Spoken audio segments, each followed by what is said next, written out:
Saat 6'da mən gözləri yarışa, yuxu. Öz doktoru verirdə.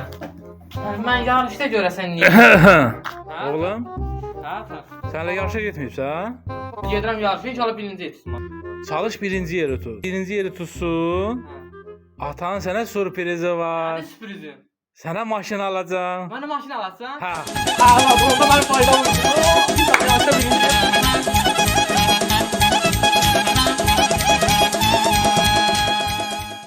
Sağ olasın, birinci yeri Uğurlar. tutma oğlunla.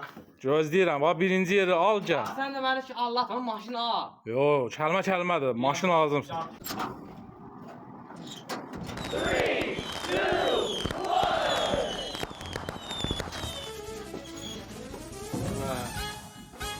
Axır ki çempion oldum. Atam demiş ki sən çempion olsun, sənin mən maşın alacağım. Harada görəsən atam? Mənim maşınımı hazırlayır, da mən atama yalvarıyorum. Ata ver maşın sürüm. Mən yalvarmıyordum. Birinci yer. Ata hardasa mənim maşınımı hazırlayırsan, oğlum çempion ol. Vay ata. Salam oğlum. Salam ata, o bir Sən atanı görmürsən burada? Ya fikirliydim, görüm mənim maşınımı hazırlayıbsan sən. Birinci yer tutubsan. Ha ata, o bir dənə qızıl Baxma diyoruz da va. Həqiqətən Yerində sənə mən inanmam, keçərdim, məşq edirəm. heç inanmam yox idi ki, sən birinci yer tutasan.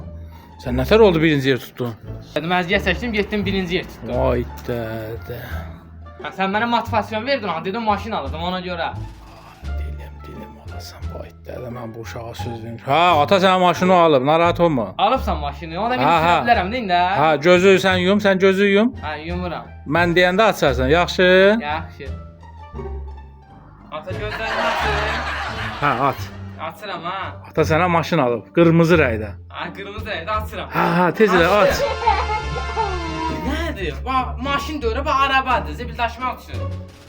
Ata mən bunu neydim, mən nəyimə lazım, heç nə gedəcəm. Mən deyirəm axı mənə maşın alacam, mənə Allah'ım.